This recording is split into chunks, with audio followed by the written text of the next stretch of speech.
This one question here broke into the internet and made national news. And guess what? 90% of students were not able to solve it. Can you? Well, let's find out.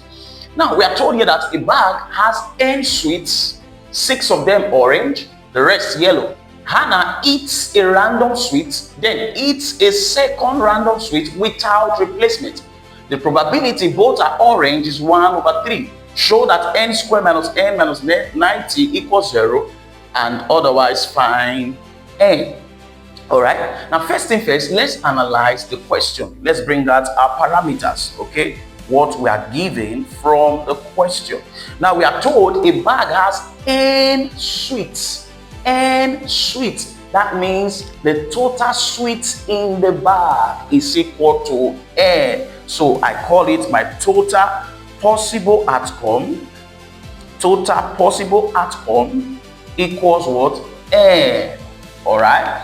6 of them orange. So the number of orange of this n sweets, 6 equals what? Orange. So 6 of them are orange. Now the rest yellow. Alright. So that means if the total is n, and of this n, 6 of them, the color is equal to orange.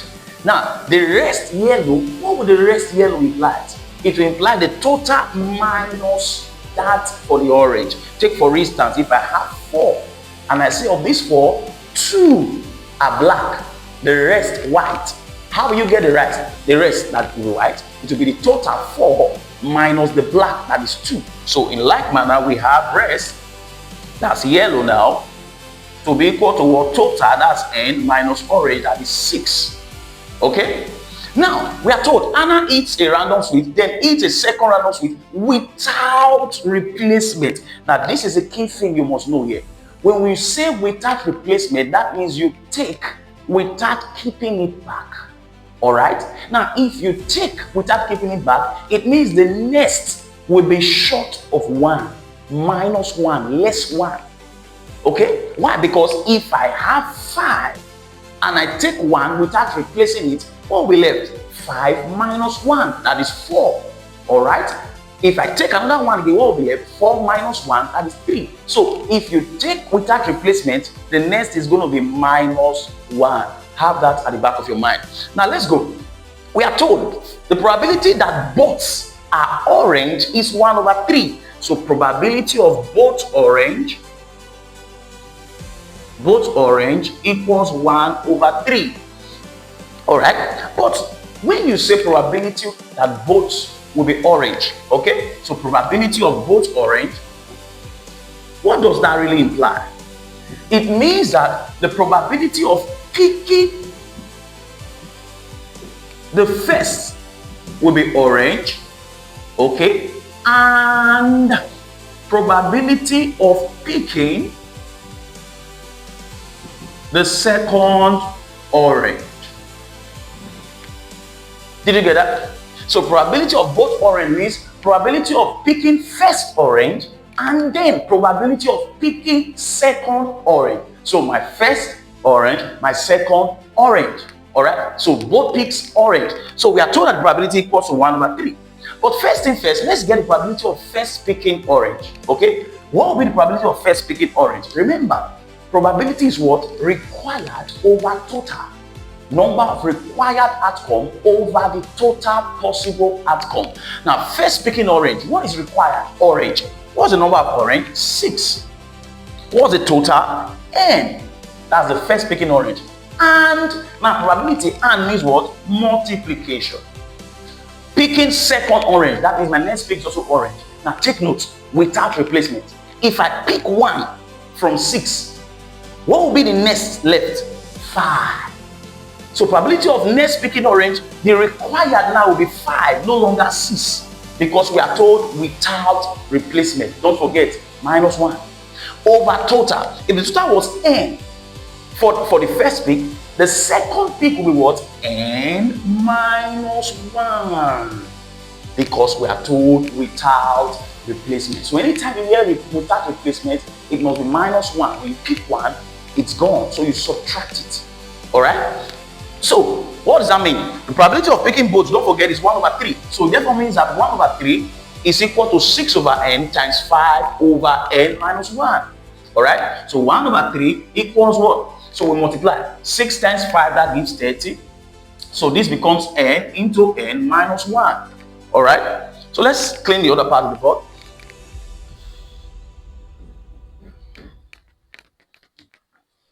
So what do we have now? We have that 1 over 3 equals 30.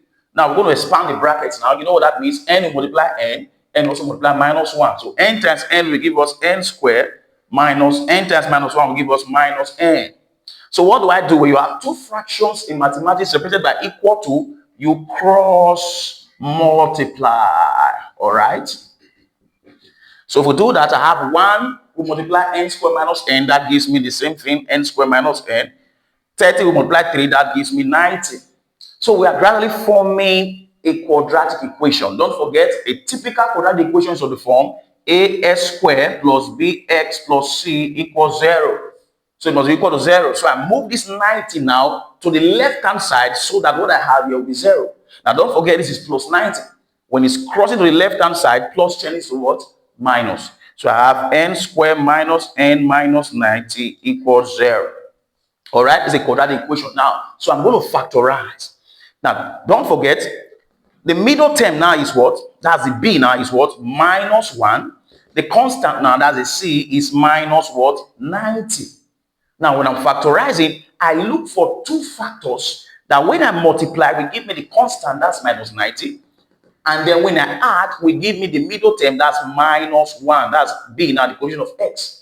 So what are those two factors that when I multiply will give me minus 90? When I add them will give me minus 1. What are they? Can you find out? They are what? Minus 10 and plus 9. Because minus 10 plus 9 gives me minus 1. Minus 10 times plus 9 gives me minus what? 90. So I'm going to use these two factors to replace the middle term. So I have n squared minus 10n plus 9n minus 90 equals what? 0. So I put this in bracket, I put this in bracket. So what is common? N is common here. So n squared divided by n gives me n minus 10n divided by n. N takes care of n. What is left is 10. Believe that following. Plus what is common here, that is 9. 9n divided by 9 gives me n minus 90 divided by 9 gives me 10. So the bracket is the same. That means we're in order. So I have n plus 9 n minus 10 equal to 0. So n plus 9 equal to 0. What does that mean? So plus 9 we cross the equality sign. That means n equal to what? 0 minus 9. That's minus 9. Or for n minus 10 equal to 0, minus 10 we cross the equality sign. That will be 0 plus 10. That will give us 10. So n equal to minus 9 or 10. But we can't have a negative number. So therefore means that n equals 10. So my n for this question is 10. Now, if this video made sense to you, imagine what a full one-on-one session with me would do to your exam grade. Why don't you send me a direct message right now to register for a one-on-one session using the number now displayed on your screen, and let us get you exam ready. I am Tutor Frank, and I teach you maths pattern nobody ever taught you. Bye.